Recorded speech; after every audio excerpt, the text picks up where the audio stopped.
Imogen Nunn, known to her many fans as Deaf Immy, was a shining light on TikTok. With 780,000 followers, she used her platform to advocate for the deaf community and raise awareness about mental health. Immy, who was profoundly deaf, was a fierce advocate for inclusivity and an inspiration to many. Immy was a vocal supporter of mental health awareness. She openly shared her own struggles, hoping to break down stigmas and encourage others to seek help. She believed in the power of community and connection, often using humor and honesty to connect with her followers. Despite her bubbly online persona, Immy faced personal challenges. She had spoken about her difficulties navigating a world not designed for deaf people. Simple things like ordering food or attending appointments could be incredibly difficult without adequate support. Immy's story is a stark reminder that behind the curated feeds of social media, real people with real struggles exist. Her tragic death at the age of 25 has left a void in the online community and sparked urgent conversations about online safety and the need for greater support for vulnerable individuals. On New Year's Day 2023, the world learned of Immy's tragic passing. She had taken her own life after ingesting a lethal substance purchased online. The news sent shockwaves through her online community and beyond. Fans, friends, and fellow creators mourned the loss of a bright and talented young woman.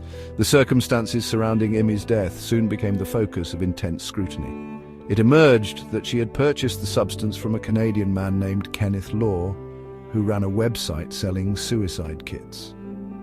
Law, a former chef, became the subject of international investigations as authorities tried to understand the reach of his operation.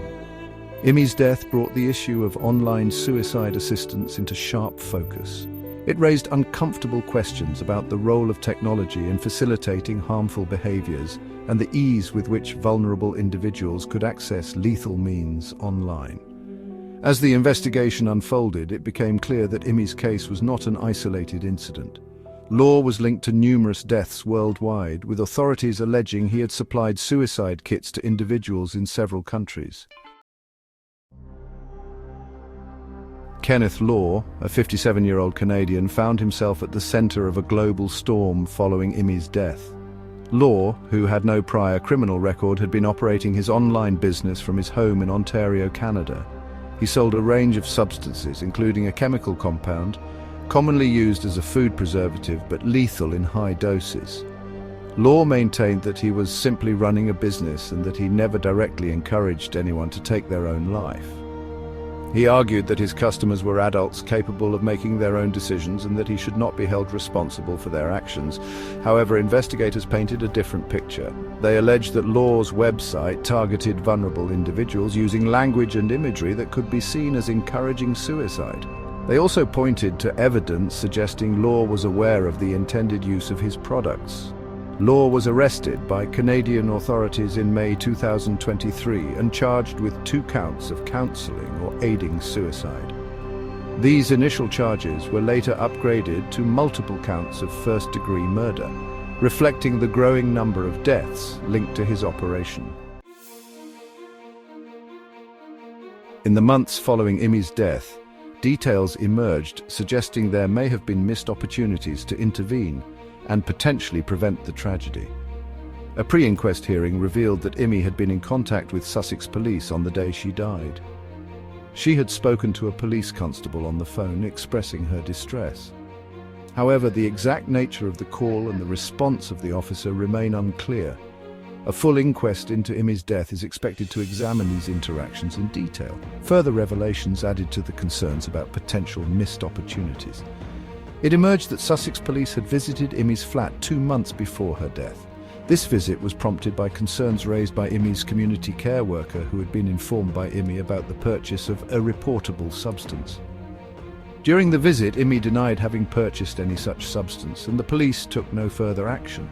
Immy's parents, Ray and Louise Nunn, were unaware of this visit until after their daughter's death. They expressed anger and heartbreak that more was not done to help their daughter.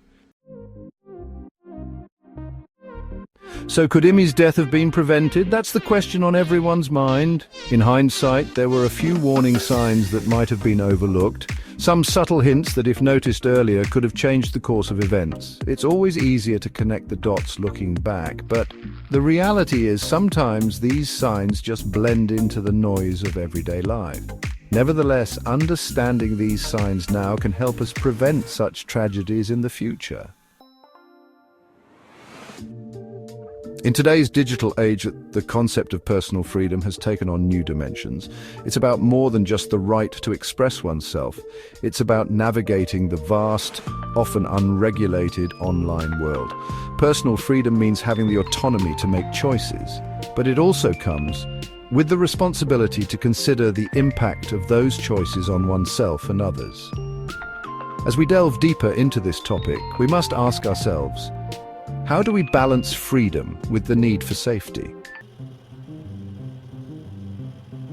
The internet has become a double-edged sword when it comes to mental health. On one hand, it offers support and resources. On the other, it can be a breeding ground for harmful content. Online suicide is a tragic manifestation of this duality. Laws around the world struggle to keep up with the rapid pace of technological change. Legal frameworks are often outdated, leaving gaps in protection and enforcement. It's crucial that we examine how current laws address, or fail to address, the issue of online suicide and what needs to be done to create a safer online environment. Vulnerable individuals, especially young people, are at a heightened risk in the digital realm. The anonymity and reach of the internet can expose them to predators, cyberbullying, and harmful content. Protecting these individuals requires a multifaceted approach. Parents, educators, tech companies, and policymakers all have roles to play. From implementing robust parental controls to enacting stricter regulations on online platforms, there are numerous strategies to safeguard those most at risk. It's a collective responsibility that demands our urgent attention. Immy's story is a heartbreaking reminder of the urgent need for change. Her life, though tragically cut short, serves as a powerful call to action. We must honor her memory by advocating for stronger protections and support systems for those struggling online. And by working together, we can create a future where the internet is a safe space for everyone. Immy's legacy can inspire us to fight for a world where no one else has to endure the same pain. Let's commit to making that vision a reality.